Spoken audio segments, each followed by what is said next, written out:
Aburahamu yari ashaje ageze mu zabukuru, kandi Uwiteka yari yarahaye Aburahamu umugisha kuri byose. Aburahamu abwira umugaragu we mukuru wo mu rugo rwe wategekaga ibye byose ati, ndakwinginze shyira ukuboko kwawe munsi y'ikibero cyanjye, nanjye ndakurahiza Uwiteka niwe Mana nyir'ijuru niwe Mana nyir'isi, yuko utazasabira umwana wanjye umunyakananikazi abo ntuyemo, ahubwo uzajye mu gihugu cyacu kuri bene wacu usabireyo umwana wanjye Isaka umugeni. Uwo mugaragu aramusubiza ati, ahari umukobwa ntazemera ko tuzana muri iki gihugu, byaba bityo naba nkwiriye gusubiza umwana wawe mu gihugu wavuyemo? Aburahamu aramusubiza ati, wirinde gusubizayo umwana wanjye. Uwiteka Imana nyir'ijuru yankuye mu nzu ya data no mu gihugu yavukiyemo, ikambwira indahira iti, urubyaro rwawe nzaruha iki gihugu. Iyo niyo izatuma marayika wayo akujya imbere, nawe uzasabireyo umwana wanjye umugeni. Kandi umukobwa yaramuka yanze, ntuzafatwa n'indahiro undahiye, icyakora ntuzasubizeyo umwana wanjye. Uwo mugaragu ashyira ukuboko munsi y'ikibero cya Aburahamu, shebuja aramurahira. Uwo mugaragu ajyana ingamiya 10 zo mu ngamiya za shebuja, agenda afite ibyiza bya shebuja by'uburyo bwose. Arahaguruka ajya i Mezopotamiya, agera ku mudugudu w'Abanahori, apfukamisha izo ngamiya ku iriba riri inyuma y'uwo mudugudu. Hari nimugoroba, igihe abagore basohokera kuvoma. Arasenga ati, Uwiteka Mana ya databuja Aburahamu, ndakwinginze ume ihirwe uyu munsi, ugirire neza databuja Aburahamu. Dore mpagaze ku isoko, abakobwa babo bo mu mudugudu basohotse kuvoma, bibe bityo. Umukobwa ndibubwire nti, ndakwinginze cisha bugufi ikibindi cyawe nyweho. Akayasubiza ati, nywaho, nduhira n'ingamiya zawe, aba ari we watoranije Isaka umugaragu wawe. Ibyo nibyo bizamenyesha yuko ugiriye databuja neza. Nuko agisenga atyo, Rebeka arasohoka, wabyawe na Betuweli mwene Miluka muka Nahori mwene se wa Aburahamu, ashyize ikibindi ku rutugu. Umukobwa yari umunyagikundiro cyinshi kandi yari umwari, nta mugabo wigeze kuryamana nawe.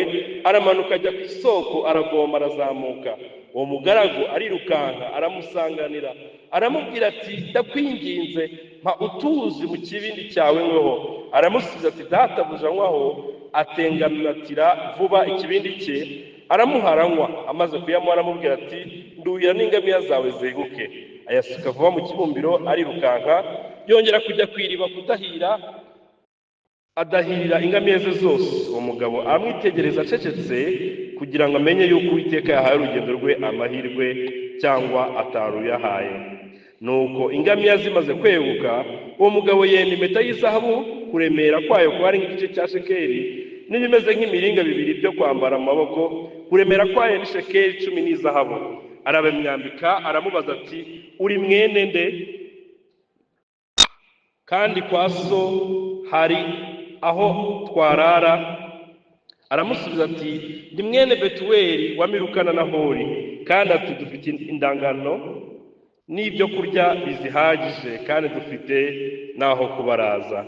Uwo mugabo arunama, yikubita hasi, asenga Uwiteka ati, Uwiteka ahimbazwe, Imana ya databuja Aburahamu, itaretse kugirira databuja imbabazi n'umurava, nanjye Uwiteka anyoboye inzira ijya kwa bene wabo wa databuja. Uwo mukobwa yirukanka abwira abo mu nzu ya nyina uko byabaye. Amen. Bavandimwe, iyi nkuru usomye ni inkuru ndende, ndanabatera umwete wo kuza kuyisoma tuvuye aha ngaha, kubera yuko ifite byinshi itwigisha, cyane cyane ku ngingo turi kwigaho uyu munsi. Icyo turi buganire uyu munsi kuri njyewe ni, ese ukurambagiza gukwiriye cyangwa se kubahisha Imana kumera gute? Ikindi ndetse ni gute uburyo bufatika dukwiye kubikora? What is godly courtship and how it is done? Yabizi yuko dufite ibindi bintu byinshi mu mitwe yacu twagiye twanduzwa n'isi bitari byo, ariko icyo turi kuvuga uyu munsi ni ukurambagiza. Ubwo ibindi wenda bari buze kukwigisha baraza kubivugaho, tujya dukora cyangwa dutekereza bitari byo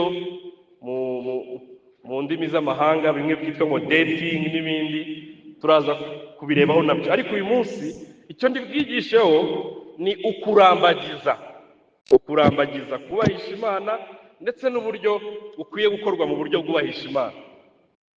Birababaje cyane yuko benshi, ndavuga benshi mu bari hano cyangwa se benshi mu bemera inyigisho z'ubugabe bw'Imana mu gakiza cyangwa se reform cycle, turi abantu kenshi cyane twemera ubugabe bw'Imana mu bintu byinshi, ndetse no mu gakiza birumvikana. Ariko biratangaje uburyo iyo bigeze mu guhitamo umuntu muzabana, ho dusa nkaho tudashaka kwemera ubugabe bw'Imana muri ibyo bintu. Bikamera nkaho turashaka yuko amahitamo yanjye aza kugira uruhare runini cyane kurusha ubugabe bw'Imana muri uwo murimo. Sinzi niba mujya mubigibonaho. Iki kintu rero kirababaje, kubera yuko niba twizera ubugabe bw'Imana, dukwiye kuba twemera n'ubugabe bw'Imana no muri uyu murimo wo kurambagiza. Aha ngaha rero hakeneye ubugabe bw'Imana cyane. Reka mbabwire bavandimwe, kubona umufiyanse cyangwa se umugabo cyangwa se umugore mwiza w'uburanga biroroshye cyane, ndetse wabasha kubigeraho ku mahitamo yawe gusa. Ariko kubona umugore wubaha Imana, kubona umugabo wubaha Imana, biryamye gusa mu mpano y'Imana gusa, niho bituruka mu biganza by'Imana. Iki kintu ndagira ngo muze kukizirikana turi kwiga inyigisho, kuko nyine nibyo biri buze kudufasha kumva uburyo hakeneye ubugabe bw'Imana, hakeneye ikiganza cy'Imana mu kuza kubona uyu muntu wubaha Imana ndetse uyubahisha mu kubaho kwe bitaryarya. Dutangiye hano twasomye itangira igice cya 24 umurongo waho wa mbere gukomeza hasi, ni igihe Aburahamu yari akuze cyane, ariko Imana yaramuhaye umugisha wo kubona urubyaro rw'isezerano ari we Isaka. Ariko aha ngaha mama we yari amaze gupfa, ari we Sara. Hanyuma se azirikana cyane yuko igihe cye cy'umuhungu we cyo gushaka kigeze. Hanyuma ahamagara umugaragu, amubwira ibintu bikomeye ngira ngo tugende twitaho aha ngaha. Ndagira ngo buri wese ajye muri Bibiliya tujyane ibintu turi kubona muri no mirongo, ko ndaza kugerageza kwihuta.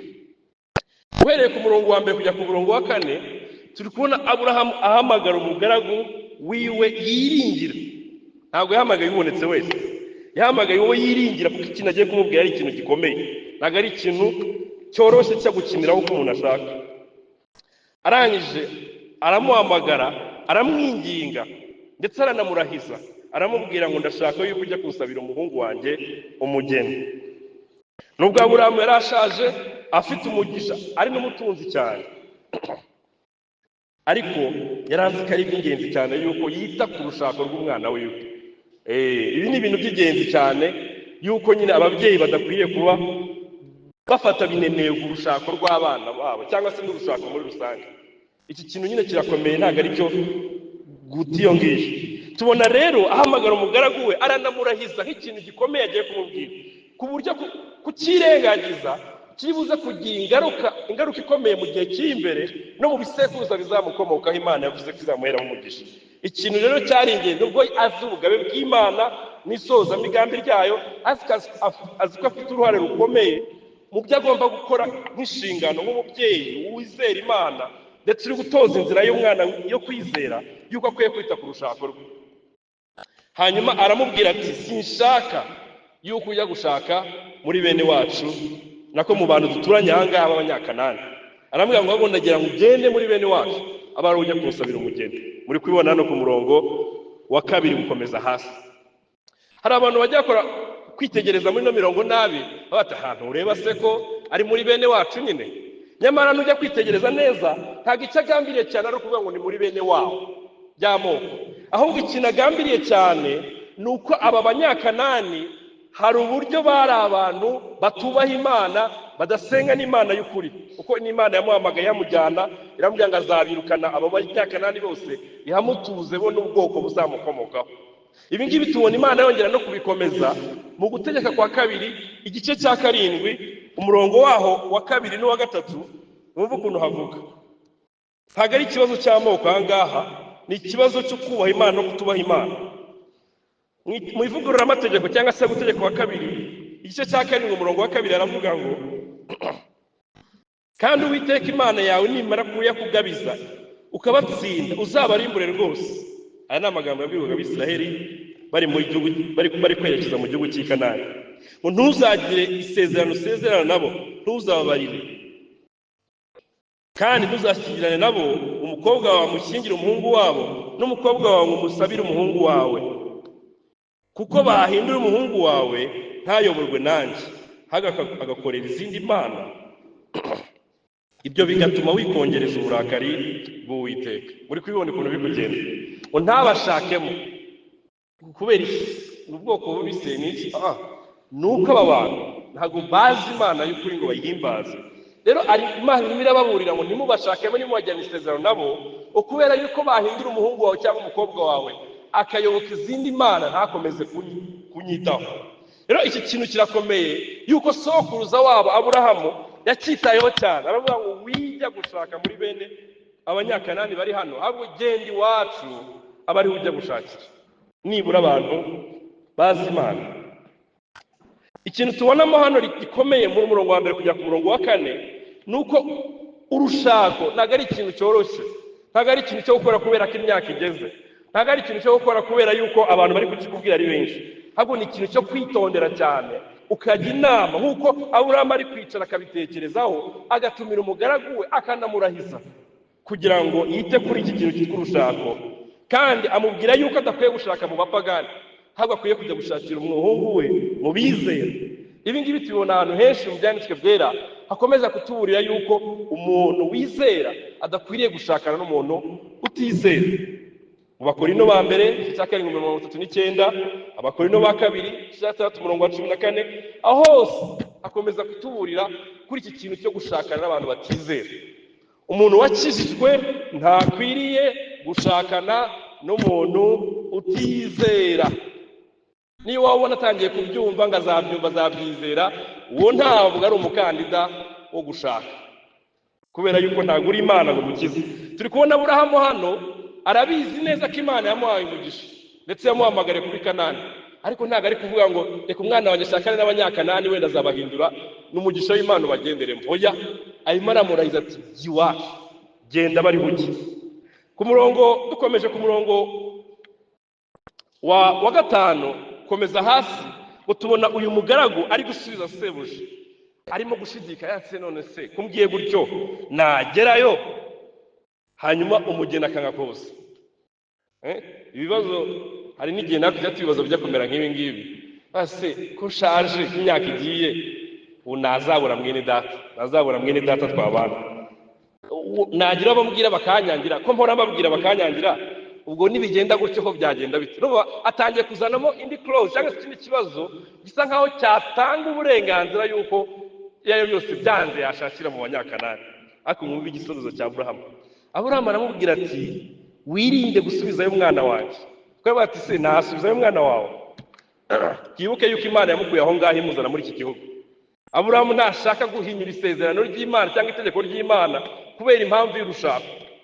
Hari abantu nyine bajya bagoreka ibyanditswe byera kubera impamvu y'urushako. Aburahamu aravuga ati hoya wisubizayo umwana wanjye, uko aho ngaho ni Imana yahuye inzana aha ngaha.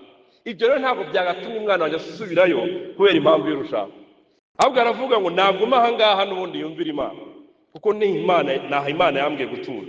Ariko arongeraho ikindi kintu gikomeye, aramubwira ngo Uwiteka Imana nyir'ijuru yankuye mu nzu ya data no mu gihugu navukiyemo ikambwira indahiro ati urubyaro rwawe nzaruha iki gihugu, iyo ni izatuma marayika wayo kujya imbere nawe uzasabireyo umwana wanjye umugeni.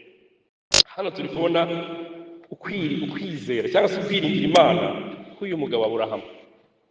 Imana yankuye hari ikankiza, yabasha cyane no kuba umugeni muri bene mu bizera cyangwa se muri bene wacu biringira Imana.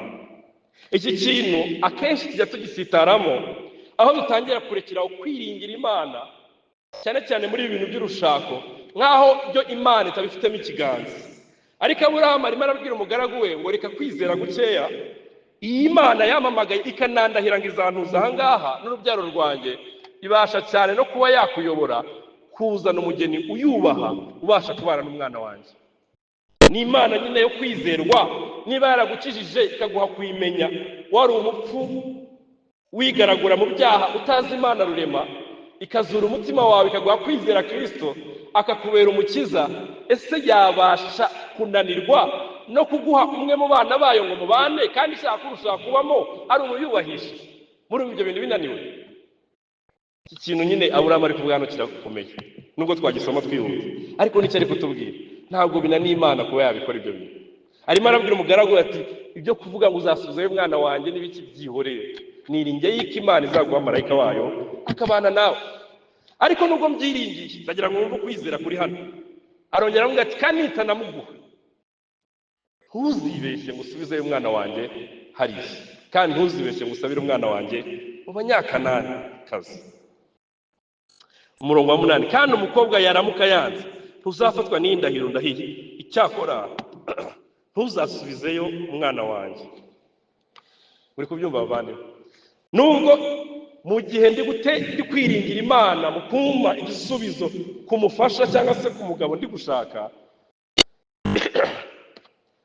nubwo Imana itabikorera icyo gihe cyangwa se iyo kwiringira Imana ndi kuyiringira kugira ngo ibikore, ariko n'ubundi sinshobora gusuzugura itegeko ryayo ngo hanyuma nicire inzira nkora ibyo itantegetse, hanyuma ngo njye gushakana n'utizera kubera yuko ntari kubona uwizera mu gihe ndi gushaka. Bavandimwe, nuko dukwiye kuba twiringiye Imana. Ntabwo urushako nubwo rukomeye gutyo rukwiye kuba impamvu yo gusuzugura amategeko y'Imana cyangwa se gusuzugura ukuri kw'ijambo ry'Imana. Kandi nanone ntabwo dukwiriye gushaka, ntabwo umuntu wakijijwe akwiye gushaka n'umuntu udakijijwe. Ndagira ngo iki kintu tucyumve hano rwose. Hanyuma dukomeje ku murongo wa 10 gukomeza hasi, tubona umugaragu noneho afata inzira akagenda. Ariko hari ikindi kintu gitangaje kuri uyu mugaragu nawe. Ikintu gitangaje kuri uyu mugaragu sinzi niba muri kukibona. Harimo ikintu cy'uko yemeye kugirwa inama na Aburahamu ku bibazo byose yamubajije, ndetse n'ibyo Aburahamu amusubije arabyemeye, aragenda. Ntabwo yakomeje kwanga, yemeye no kurahira indahiro, kuko ku murongo wa 9 tubona nawe yemera kurahira indahiro ari imbere ya shebuja. Ikintu kirakomeye bavandimwe. Ndabizi yuko hano muri murongo turi gusoma icyo turi kubona cyane cyane ni umubyeyi uri kuvugana n'undi mubyeyi kugira ngo haboneke urushako rw'abana babo. Ibi ngibi mu gihe cyacu biragoye cyane cyane kubera ko abenshi usanga ababyeyi babo badakijijwe, cyangwa se niba umubyeyi w'umusore akijijwe ugasanga umukobwa ntagakijijwe, ku buryo ibintu akenshi byagorana cyane. Ariko hari ikintu gikomeye turi kubonamo hano.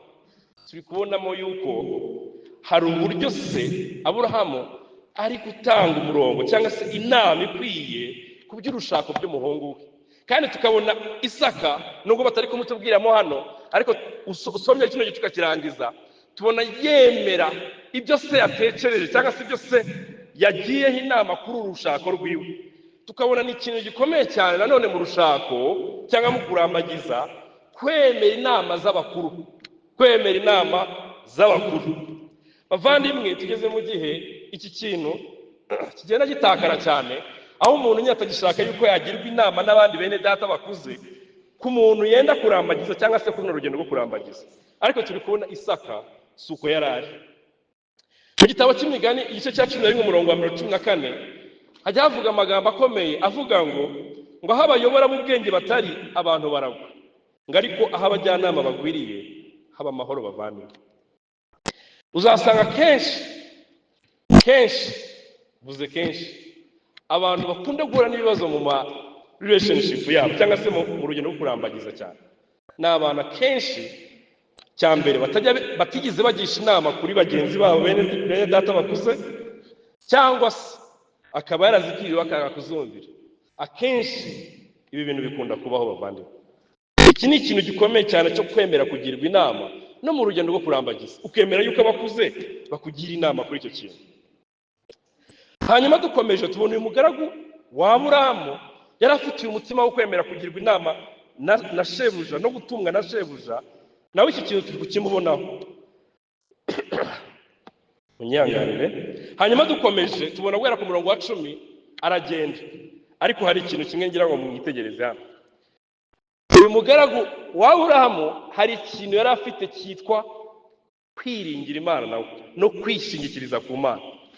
Urugendo yagiye rwari urugendo rusa nkaho atishingikirijeho ku kubona uyu mugeni, ahubwo yari ameze nk'umuntu wishingikirije ku Mana mu kubona uyu mugeni.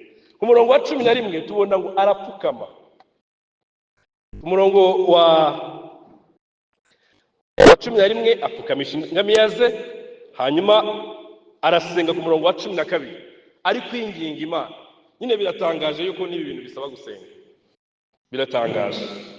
Ibi bintu nabyo bisaba gupfukama hasi ugasenga ukavuga ngo Mana ngirira imbabazi unyobore kuwukwiriye. Hanyuma nibyo umuntu ari gusenga ahangaha. Ariko nagira ngo mwitegereze hano hantu hari ikibazo abantu benshi bakunda kwibaza, use ngo birakwiriye ko umuntu asenga agashyiraho ibimenyetso ku muntu yifuza kuba barambagizanya. Hano rero nagira ngo mwitegereze ibintu uyu mugaragu yasabye Imana. Nimuza kugitegereza neza muraza gusanga ubundi ubwabyo bihura neza n'icyo Imana yita umugore wubaha Imana. Ntabwo yasabye ngo ndashaka umugore w'uburanga, ndashaka umugore muremure gutya, ndashaka umugore umeze gutya. Ahubwo ibintu yasabye ni ibintu neza ijambo ry'Imana rinavuga ku mugore wubaha Imana uko akwiye kuba ameze. Mwumve ibintu yasabye. Yaravuze ngo Uwiteka Mana databuja Aburahamu, ndakwinginze umpe ihirwe uyu munsi, ugire neza databuja Aburahamu. Dore mpagaze ku isoko, abakobwa babo umudugudu basohotse kuvoma, bibe bityo. Umukobwa ndi bugire nti ndakwinginze cisha bugufi ikibindi cyawe nkweho. Cisha bugufi ikibindi cyawe nkweho. Nta kintu muri kumva aho ngaho. Hanyuma aravuga ngo akasubiza ati waho nduhira n'ingamiya zawe, aba ari we watoranije Isaka umugaragu wawe. Ibyo ni bya bizamenyesha yuko ugire databuja ineza. Iri sengesho riratangaje bavandimwe. Ibi nari kwisabira ni ibintu bikwiye kuba biranga umugore wera. Ni umutima ufite guca bugufi ko mu mutima, ni umutima ufite urugwiro, hospitality. Ibi ngibi tubona mu rwandiko rwa mbere rwa Petero igice cya 3, ngo bagire ituza mu mitima yabo kandi baba abagwaneza. Sibyo muri kubona hano se? Ni umugwaneza. Kandi twibuke uyu muntu ari gusaba ngo aze gukora bino bintu, araza kuba ari kubimukorera atanamuzi, ari gukorera a stranger, ari gukorera umuntu atazi. Ubundi icyo nicyo gisobanuro gikomeye cy'urugwiro, hospitality, kwita ku muntu utazi ukamugirira imbabazi zingana gutya bavandimwe. Icyo kintu rasabye nk'ikimenyetso ni n'ikintu kiranga umugore wera.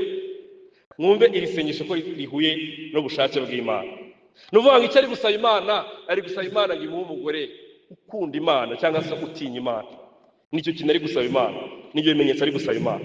Ese muvandimwe utarashaka uri hano, biri gusaba Imana uwo muzabana, ujye usaba gute? Nibihe bintu wereka Imana? Ese basi usenga basi?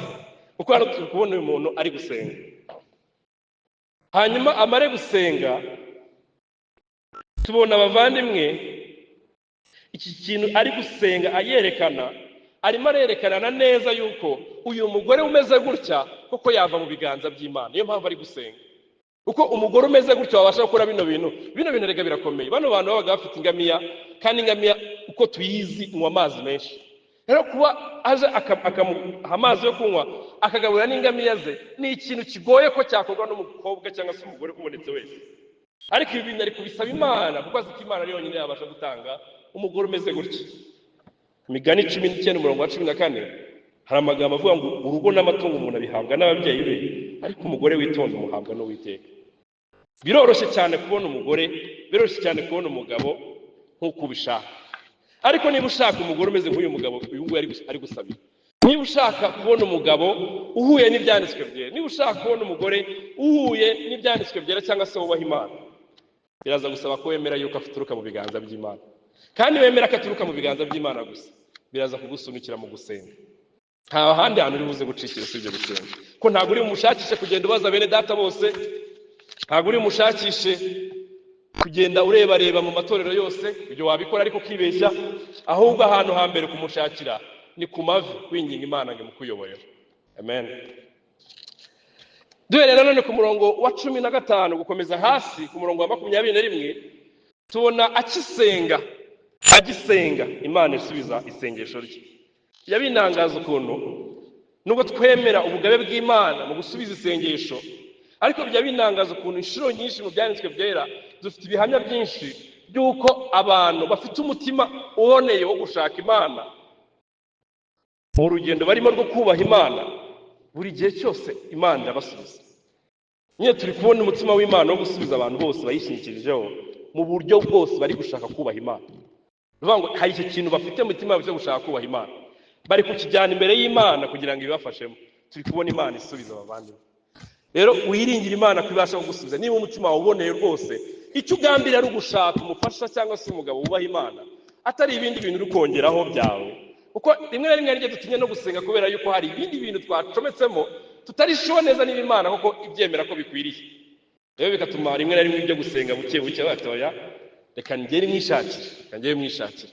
Ariko niba umutima wawe uri ku mugore wubaha Imana, ku mugabo wubaha Imana, muvandimwe ijya imbere y'Imana, Imana ijya yumva ayo masengesho. Turi kubona hano ngo akisenga atyo Rebeka aramanuka ngo wabyawe na Hetuweli mwene Miruka muka Nahori. Hano ku murongo wa 16 rero abantu naho barahakunda cyane, avuga ngo yari umunyagikundiro. Ahangaha nubona ko yari n'umunyagikundiro se. Ubwo rero ni byiza gushaka umugore wubaha Imana ariko akabamo n'ako kantu k'igikundiro. Bavandimwe, yego byanditsemo ndi kubibona hano, ariko ni mu byitegereza hano ntabwo ibi bintu ari byo umugaragu yagiye ashaka.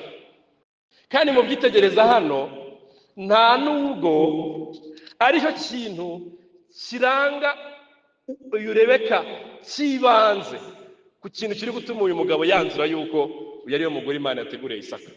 Icyo ni ikintu tumubwirwaho, ariko si cyo kintu cya mbere tumubonaho kiri gutuma uyu mugaragu yanzura yuko uyu ari we mufasha ukwiriye Isaka. Yewe kino kintu nanakivugaho ntaraharenga. Ikintu cyitwa uburanga ni ikintu akenshi abasore benshi bajya bagwamo. Hari mwene data ukunda kuvuga ngo ubundi mu musore umuhana agaruka ntumuhana agenda, ariko ukuri kwabyo ni uko niba icyo kintu kiza imbere ni ukuri rwose, ntabwo uzabona ihirwe mu rushako, kubera yuko uburanga burashira, uburanga bujya bugira igihe bugashira. Yewe niyo mubanye n'uwo muntu bwa buranga wamubonanaga mu gihe kitarambye rwose utangira kubona ari nk'umuntu usanzwe. Rero iki kintu aba aramutse aricyo washingiye ujya gushaka umufasha rwose, reka nkubwire ngo ntabwo uzagira ihirwe mu rushako. Ariko ndagira ngo mutegereze hano hantu nanone kuba ijambo ry'Imana ryavuze ngo yari afite igikundiro, nanone si ikintu cyo gutaruka. Kubera iki? Ikintu cyitwa uburanga hari igihe tujya tugitekereza nabi, kubera yuko ubundi mu by'ukuri koko umuntu wakwiye kuba uri gushaka ni umuntu wubaha Imana, ni umuntu utinya Imana, ariko hazamo n'umutima wawe wapeshi cyangwa se ugira kwakira uyu muntu ufite urugwiro rwinshi kuri uyu muntu, nk'uko tubona Isaka amaze kubona Rebeka. Icyo mvuze ni iki, reka nyisobanure mu magambo yoroshye. Ni uko ubundi buri mugabo wese akwiriye kuba, ndavuga abashatse, akwiriye kuba yishimira umugore we mu buryo bw'uko amurutisha abandi bagore bose, akabona ubwiza bwe bumuhagije, ntajye kubukompara n'abandi bagore bandi. Icyo mvuga ni iki, ni uko ubundi umugore wawe cyangwa se umugabo wawe wakwiriye kuba umwishimira uko Imana imuguhaye, mu buryo bw'uko udakomeza kumugereranya n'abandi. Kuko nujya kumushaka cyangwa se nujya kumuhitamo, icyambere ugendeye ngo ni mwiza mu buryo agaragarira abandi bose, cyangwa se ndashaka umugore mwiza ku buryo n'abandi bose babona ko ari mwiza. Ibyo ngibyo ikintu kimbabaza ni uko hari igihe umushaka uko nyine washakaga ubonwa ko ari mwiza mu bandi bose, nyine bazayibona ko ari mwiza. Iyo babona ko ari mwiza, akenshi usanga ingo nyinshi zitangira kurwana n'intambara yuko ntago batuje, bahora bakekerana. Uko nyine wamushatse atari uko ari mwiza mu maso yawe gusa, ahubwo washatse umwiza ugaragarira n'abandi bose ko ari mwiza. Ibyo rero nabo bazabona ko ari mwiza. Nibabona ko ari mwiza, niho nyine usanga ingo nyinshi zibamo ibibazo, ugasanga benshi baramwiruka inyuma kuko washatse nyine umwiza kuri abo bose. ariko icyo ngushaka kubwira aha ngaha ni uko ukwiye gushaka umwiza nyine koko ubona ko uri appreciate cyangwa se nejejwe n'Imana kubw'uyu muntu. Kandi ikintu gitangaje ni ukuri pe, hari igihe umuntu ashaka umugore ku bandi bose bari kwibona akabona nta bwiza budasanzwe afite, ariko umugabo we kubera ko yubaha Imana, kubera ko amukundira izi ndangagaciro zubaha Imana, agahora ari mbona ari mwiza kugeza mu busaza kurusha abandi bagore bose. Iki kintu nyine niko kuri kwabyo pe. Nuvuga ngo ntabwo umugore cyangwa umufasha wawe ugomba kubona ko ari mwiza kubera ko n'abandi bose babona ko ari mwiza, ahubwo ugomba kubona ko ari mwiza kubera izi ndangagaciro afite zubahisha Imana, ndetse n'umubano urushuti mufitanye burushaho, iyo mubwubatse mu buryo bwubahisha Imana, burushaho gutuma uyu muntu arushaho kuba mwiza mu maso yawe uko ibihe bigenda biza, umwanya wo kubona atari mwiza rwose. Rero ikintu cyitwa uburanga ntabwo ari ikintu dukompara ku bandi, ahubwo ni ikintu nawe ubwawe mu bushuti ugenda wubakana n'uyu muntu kigenda kirushaho kugwira, ukabona uyu muntu nyine ni mwiza rwose, atari uko abandi bose babona ko ari mwiza, ahubwo kubera ko ubona ko ari mwiza. Amen. Kuko nutangira kumubwira ngo ni mwiza kubera ko abandi bose babona ko ari mwiza, ubwo nyine bazakomeza babone ko ari mwiza, kandi babona ko ari mwiza nyine kuzahura n'ibibazo nawe. Rero hano tubona rero ngo yari mwiza, afite uburanga. Hanyuma dukomeje hasi tubona ikintu gitangaje ngo nuko ibyo bintu yasabye, kuko uyu muntu Rebeka arabikoze. Rebeka rwose yari afite izi ndangagaciro zikwiriye umugore wubaha Imana, utinya Imana. Usome mu Migani 31 uzabona nibi ngibi nyine biranga umugore wubaha Imana. Hanyuma dukomeje ku murongo wa 22 kujya ku murongo wa 28 tubona uyu mugabo amenya neza yuko uyu ngo yari Imana yamuyoboyeho. Ariko nagira ngo itegereze hano, ese uyu mugabo nubwo twabukomeje kubona ko yishingikirije ku Mana, kubona uyu mugore wubaha Imana, uyu mugaragu, nagira ngo itegereze ibyatumye adakora inshingano ze, yazikoze, sibyo? Ntabwo bivuze ko kwiringira ubugabe bw'Imana mu kurambagiza bivuze ngo nzicara Imana izamunyoboraho, ahubwo bivuze ngo ngiye gukora umurimo wo kumushakisha ariko nishingikirije ku Mana. Rero tujya tugwa hamwe muri aho, ukajya kumushakisha utishingikirije ku Mana no gushaka inama kuri bene so bakuze, cyangwa se ugasanga wishingikirije ku Mana, Imana izamuzana, ntukore umurimo wo kumushakisha. Nkunda kubwira abavandimwe ati gushakisha umugeni cyangwa se gushakisha umufiyanse nako ni akazi, nako ni akazi ko gukora, ntabwo ari ibintu nyine ngo bizikora, nako ni akazi ukabisengera, ukabaza abavandimwe, ukajya kumureba, nako ni akazi, ariko gasaba kwishingikiriza ku Mana. Abavandimwe, hano rero turi kubona uyu mugaragu yagiye urugendo rurerure agiye gushaka umugeni. Tubona rero ageze aha ngaha Imana iramusubiza rwose mu buryo bw'igitangaza. Abona uyu mugeni, amenya yuko ari Imana yashimiye umwana wa shebuja Isaka. Hanyuma hari ikintu akora gitangaje, amara kubona uyu mugeni, tubona ngo apfukama hasi ahimbaza Imana ngo yuko yahaye urugendo rwe umugisha.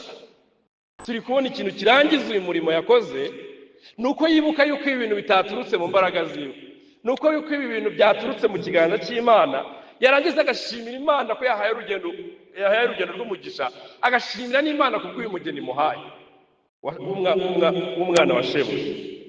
Ikintu kirakomeye yuko akenshi mu kurambagiza umuntu ajya agenda muri urwo rugendo, Imana yamusubiza ugasanga ntabwo yibutse uyu murimo. Nanone ntabwo birangirira aho ngaho, ntabwo yibutse uyu murimo wo gukomeza guhimbaza Imana kubw'iki kintu yakoze. Niho usanga bamwe bamara kubona abafiyanse bari kujya mu rugendo rwo kubana, ugasanga atangiye kujya mu bintu byo kujya mugereranya n'abandi.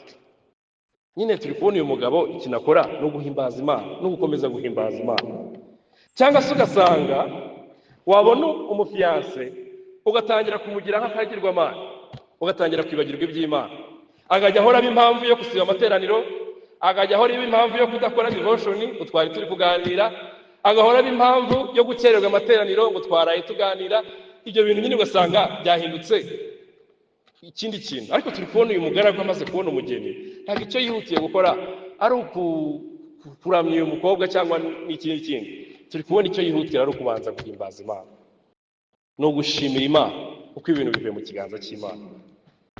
Bavandimwe rero muri mirongo dusomye guhera ku murongo wa 2 kugera ku murongo wa 8 hari ibintu bigera kuri 5 navuga mu ncamake dukwiye kubonamo. ubwo hano twarebaga cyane cyane kurambagiza gukwiriye kubahisha Imana kumera gute.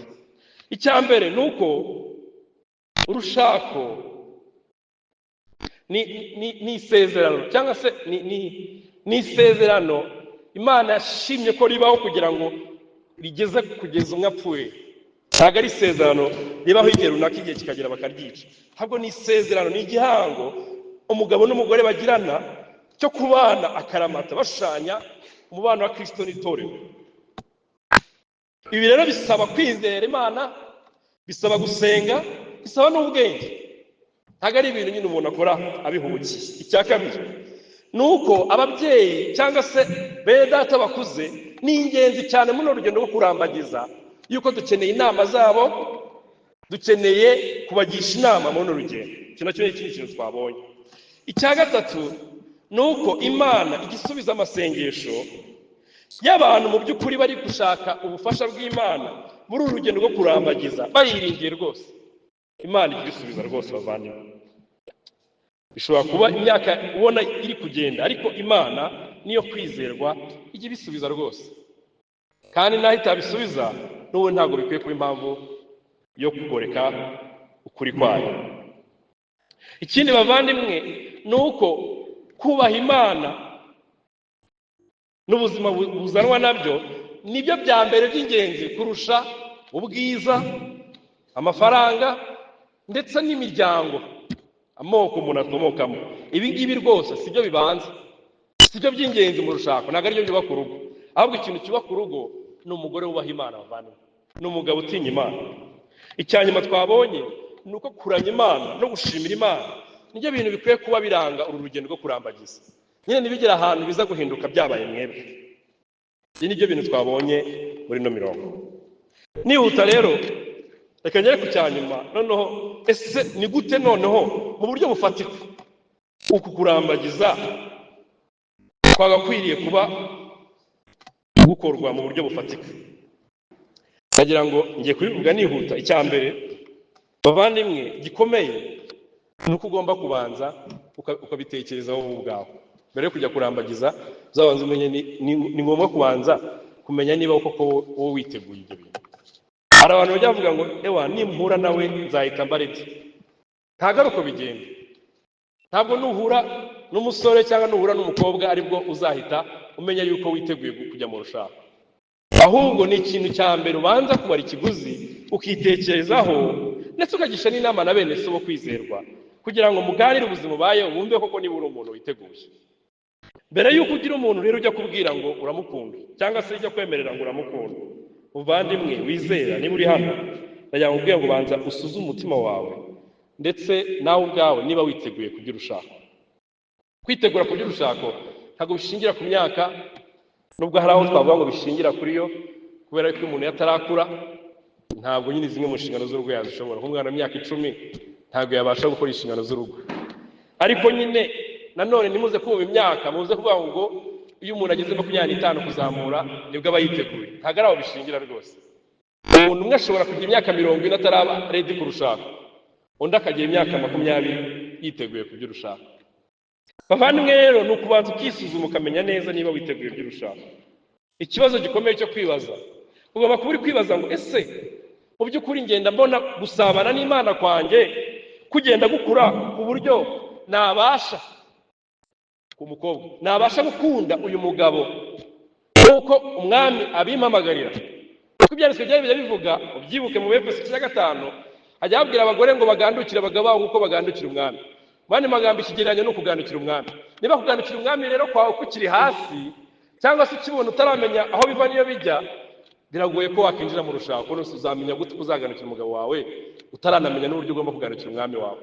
Ariko nanone nagira ngo mva ahantu neza, kuba kugandukira umwami wawe ntabwo bivuze ngo nuko ubikora mu buryo bwuzuye 100%. Iki kigero ntituzanakigeraho. Ibyo biratandukanye. Ahubwo nukuzi, hari ukuzi ikintu ko gikwiye gukorwa, nubwo waba ukirwana nabyo ariko uzi ngo nibi ngibi nkwiye kuba ndi gukora. Bitandukanye n'umuntu none utazi n'ibyo akwiye kuba ari gukora. Uwo muntu ntakwiye kujya kwemerera umuntu ari we wese ngo binjire muri kurambagiza. Ntabwo bikwiriye rwose. Ntabwo bikwiriye rwose. Ugomba kubanza ukamenya ngo ese ubusabane bwanjye n'Imana ngeze ahantu maze kumva uburyo nkwiye kugandukira umwami wanjye ku buryo nzabasha gukunda uyu mugabo.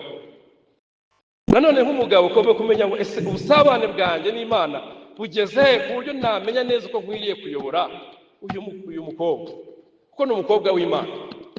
Rero icyo uri kwerekezaho ni uko agiye kuza mu biganza byawe. Niba utiteguye, niba utazi neza uburyo ukwiye kumuyobora, ndagira ngo ubwire ngo uri kwishyiraho urubanza rukomeye Imana utazabasha gucika imbere y'Imana kuko izamukubaza. Ni ingenzi cyane rero kumenya ngo uyu mukobwa w'Imana ngiye gufata, ese nzabasha koko kumuyobora nk'uko bikwiriye? Iki ni ikintu cy'ingenzi cyo kubanza kumenya, ubyigira ku buryo Kristo ayobora itorero ryiwe. Ikindi kibazo cyo kwibaza ni ukwibaza nk'umukobwa, ese koko ndumva muri njyewe niteguye byo kuganduka? Kuko niba utiteguye kuganduka, nyaboneka buretse ntabwo uraba umuntu ukwiriye kurushaka.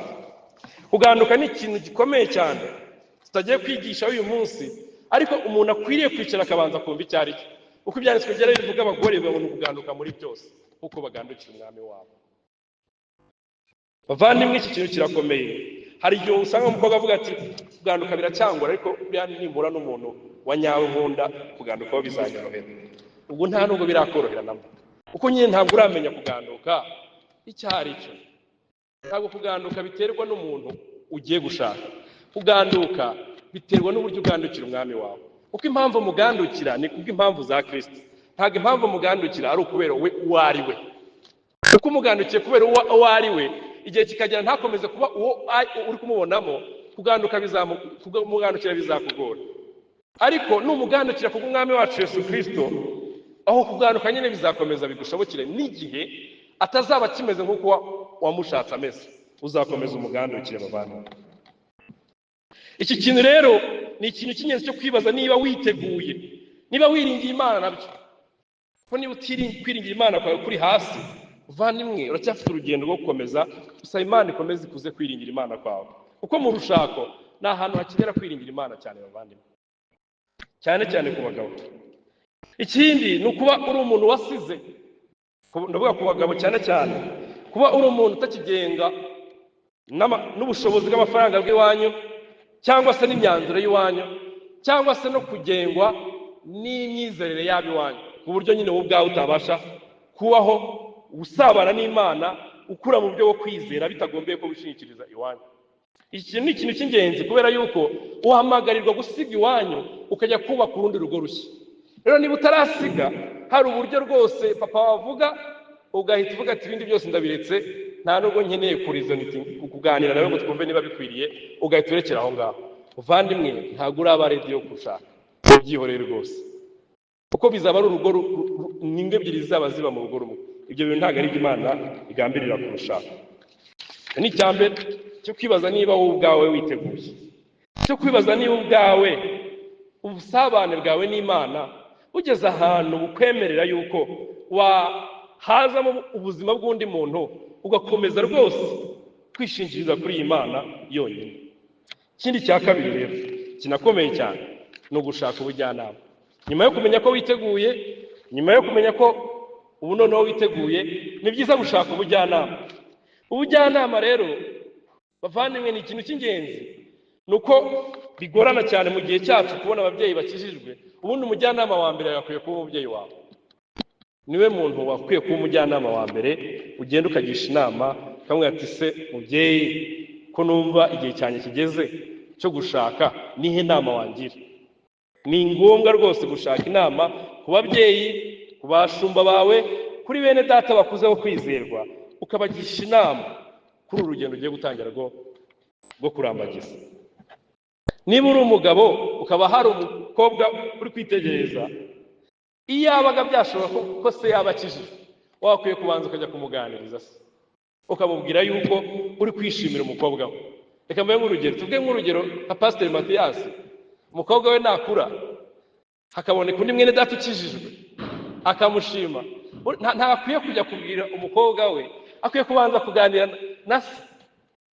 Isa akaganira n'uyu mugabo akumva niba koko ari umugabo ukwiriye kuba yajya gufata umukobwa wiwe. Iki ni ikintu nyine kiba gikwiriye cyo kubanza ukajya kuganira n'umubyeyi wiwe. Ariko akenshi ababyeyi batabakijijwe, iki ngiki kiba kigoye cyane. Ni byiza rero kubanza kugisha inama abakuze. Ikindi binafasha no kugira accountability cyangwa se kugira bene data bagukurikirana bakamenya niba urugendo ruri kunyuramo ari urugendo rukwiriye, utaburi kubiterwa n'imyifurize iri selfish cyangwa se irimo imyanda yanduje wakuye muri iyi si, akaba ariyo mpamvu uri gutekereza ibyo urushaka, akaba ariyo kikuyobora, akaba ariyo kiri kugenga iyo ugiye gukora. Bavandimwe, iki kintu kirakomeye, ariko ni ikintu gikwiye kuba twitaho, gushaka inama, kugisha inama. Yaba ari umukobwa mbere yo kwemerera uwo yemerera akagisha inama, yaba ari umusore mbere yuko ajya kubwira uwo agiye kubwira akagisha inama. Cya gatatu, hanyuma wamara kugisha inama wakumva rwose babihaye umugisha nabo, cyangwa se ibyo bagucarenginzeho ukarwana nabyo ukabona biri kujya ku murongo, ni ngombwa noneho rero kudatindamo, hanyuma ukagenda ubwo ndavuga nko ku mugabo akajya kugaragaza ibyo yifuza kuri uyu mukobwa. Ni byiza rero kuvuga ibikujyanye ntujye kure, nyine ni ukubana. Hari igihe usanga uvuga ati ndashaka tuba inshuti, twaba inshuti tukareba niba bizashoboka, ko y'abavandimwe byanditswe byari bivuga ngo ni ukubana, ni ukujya kumubwira ngo ndashaka kuza tukajya kubana. Ni ibi ngibi nyine tubona hano, nubwo tutasukomeje no mirongo, turi kubona icyo babwiye Rebeka. Barambwira ati nyine tuje kumureba ngo ajye kubana n'umuhungu Isaka, nta kindi. Rebeka nawe ntabwo yavuze ngo ntacyo ngo reka manze murebe turebe uko ameze, yaravuze ngo nditeguye, ndagiye. Bajya kubana. Bavandimwe rero, iki kintu ni ukugaragaza icyo umuhungu akwiye kuba avuga, ni icyo ngicyo. Ndagira ngo ngusabe uze tujye kubana. Umukobwa nawe yajya kwemera akavuga ngo yego ndaje tujye kubana. Ni icyo ngicyo bavandimwe. Niba uri umukobwa ukumva ntabwo witeguye kujya kubana n'uyu muntu, mubwire ngo hoya. Mubwire hoya rwose, hoya ntabwo ari icyaha. Ndabizi ko hari abajya bigira icyaha, ariko ntabwo ari icyaha. Mubwire ngo hoya, ntabwo ndi ready yuko tujya kubana, tujye kubana. Ikintu rero yego ni ikikwiye kubivuze, ni iki yego ukwiriye kubivuze bavandimwe. Igihe rero akubwiye ngo hoya, ni hoya nyine ikwiye guhita birangirira aho ngaho. Kuko hano twabonye na Buramu ari kumbwira ngo ntabwo wakanira nyine uzarekera aho ngaho. Rero yakubwiye hoya rwose bavandimwe, ntutange kumubwira ngo ufite ibyaha, ufite iki, kandi niba wakimubonyeho ushaka kumufasha mwene data.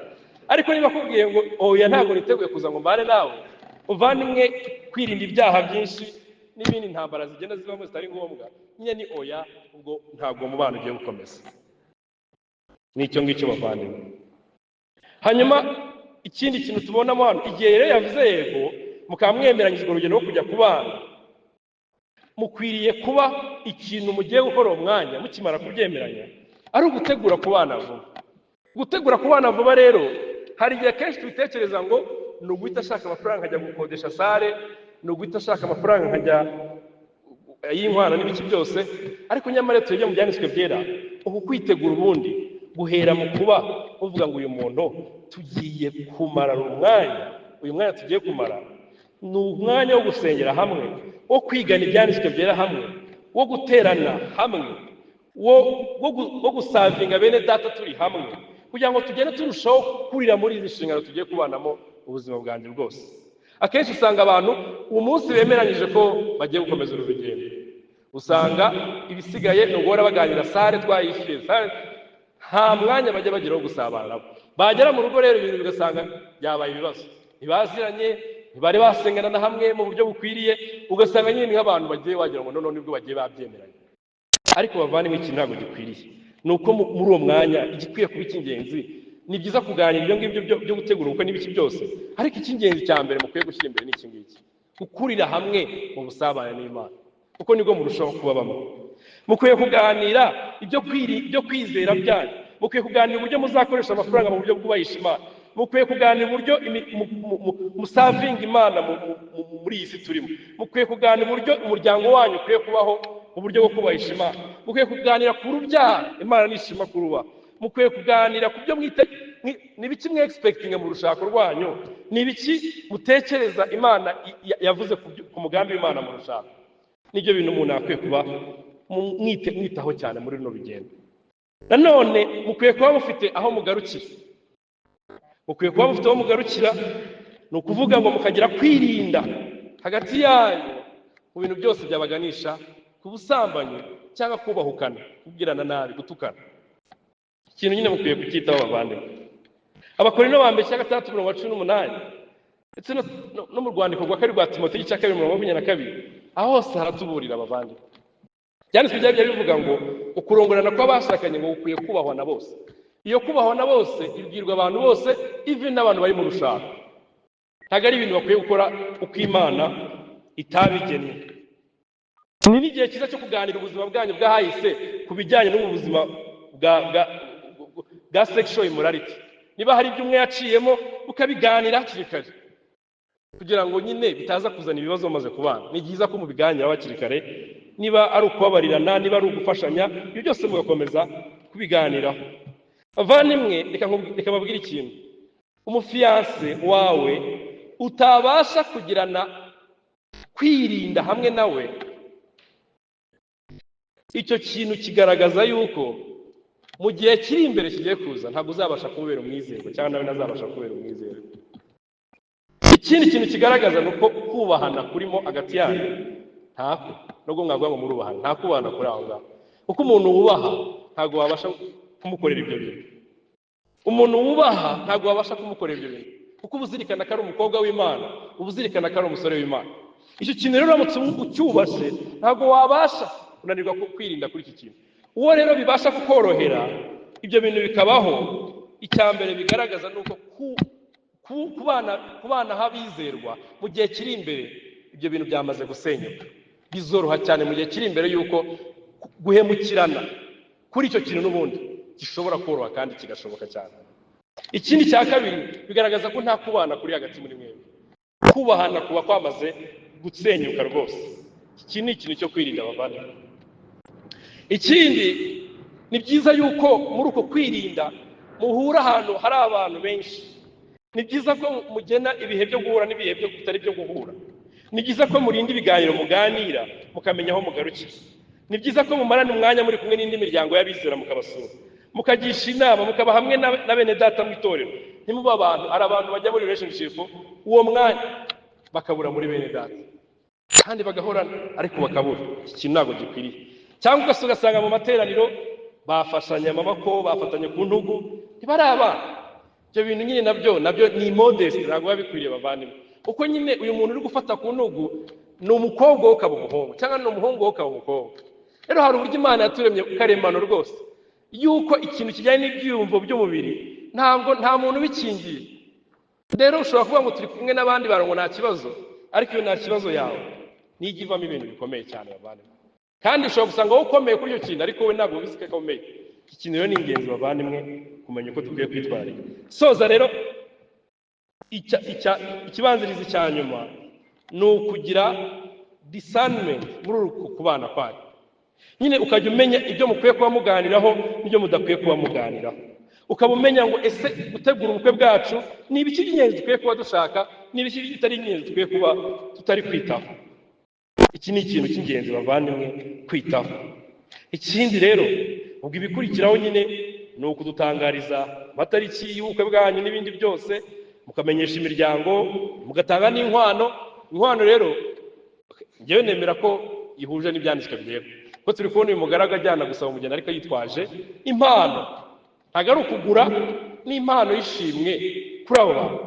Tubona ari ibyanditswe byera, ni ahantu njye ndabona haka n'inkwano ku buryo rwose ntacyo bitwaye gutanga inkwano nayo ukayitegura muri urwo rugendo. Ndabizi ko hari abantu bajya bategura inkwano batarabona n'abageni, bati sinzarenze aha ngaha.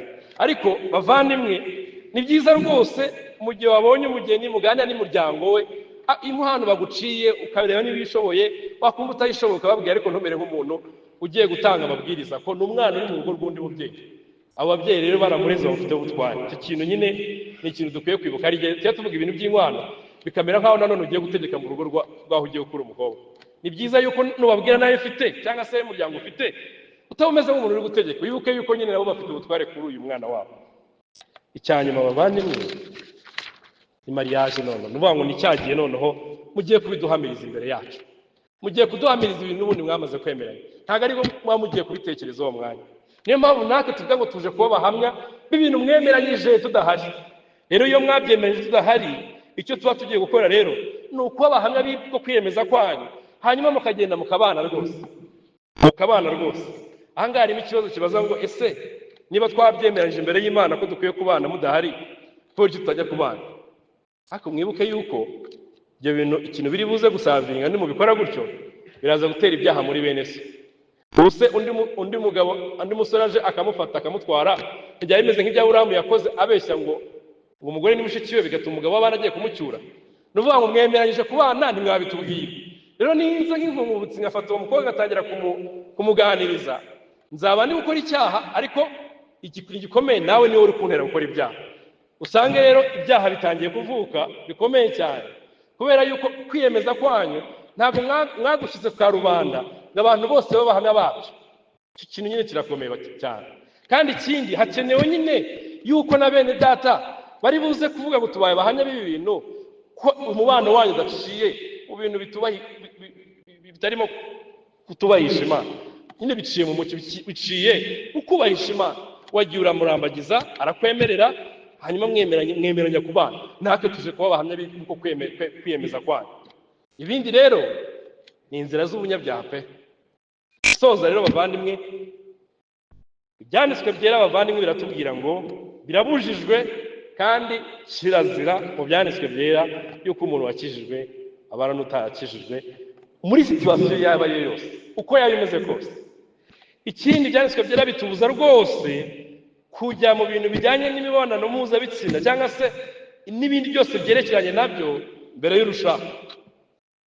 Ikindi ibyanditswe byera bitubuza mu buryo bweruye gukuza amoko, imiryango, ubutunzi, ubwiza bw'inyuma hejuru yo gukizwa no kubaha Imana n'ubuzima nyine bujyanye no kubaha Imana.